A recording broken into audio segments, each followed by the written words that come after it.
I'm Megan Kelly, the director, producer, editor, creator of Collapsia, and I'm going to be answering Google's most asked questions today. How does Collapsia use or challenge conventions, and how does it represent social groups or issues? To start off, Collapsia is a psychological thriller.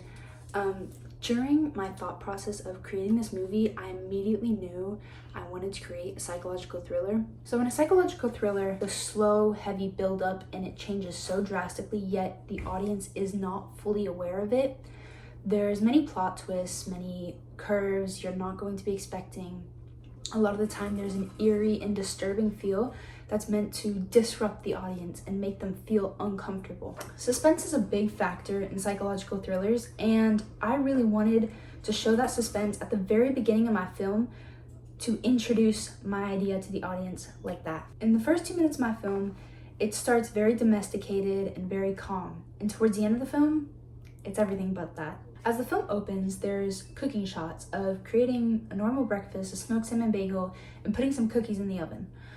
These shots, the actions are completed very slowly, yet the cuts are so fast, but the contrasts of the fast shots, but the slow actions, still create a tame and domestic feeling about them. As the character walks through the house, it's a rather long shot, contrasting the other previous short and quick shots in the cooking scenes. As the character walks through the house, although you may not see it, there's nobody there. As she approaches the piano, the buildup of the song and the clips, both with the flashbacks of the character, create a sense of eerie and disturbing feeling. It's the first indicator of the tone change and that something is off about this. As the suspense builds throughout the piano scene, we see the title card, and immediately there's a tone shift of how the title card is delivered with a punch to the camera. As this new character is introduced, the ticking builds and builds. It gets faster and faster and louder, and the shots get quicker and more disturbing. For example, the time goes from 20 seconds to 4 seconds, and it seems like such a drastic time change, but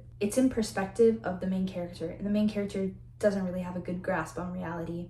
The first disturbing image is when the new character takes off their shoes and there's no socks. When their face is shown and the flickering of the face is first presented, it creates confusion. You're like, what is going on? This doesn't make any sense. But as it builds up with the ticking and then the end tick where it chimes, you get a sense that it's bad. The representation in my female main protagonist is a big part of my film. The protagonist is a fighter, and they're introduced with a costume that has a black tight top on it and pink and purple pajama pants.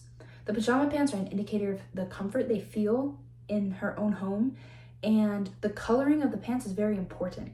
It still shows her femininity despite all the lacerations on her face. To her, these lacerations are normal, which is why there's no emphasis on them in the first clips. Even though she goes through all of this, it doesn't make her any less feminine. The connection between the main character and in the flashbacks is the coloring. The coloring of the pants in the flashbacks, although you don't know it's the main character, the pink pants are an indicator of the gender difference between the main fighter and the opponent, which is dressed in all black and seems to be male.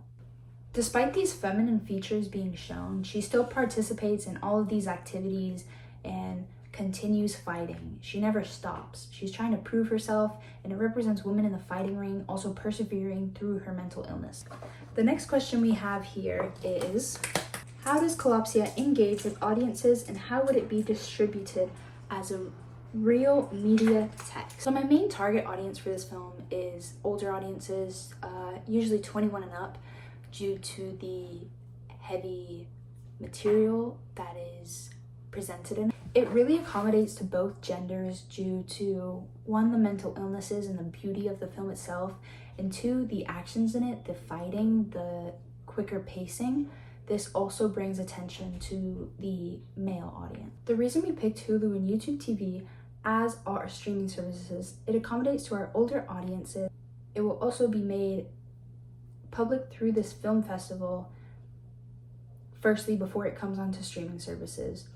It premieres in the film festival on April 18th and it releases on streaming services April 19th for public viewing. Despite this, there will be a teaser released on YouTube for all to see. The first 2 minutes of the film are now available for viewing. I hope everyone enjoys the film I've created for you guys and you really appreciate everything I've put into this to make it available to my audience.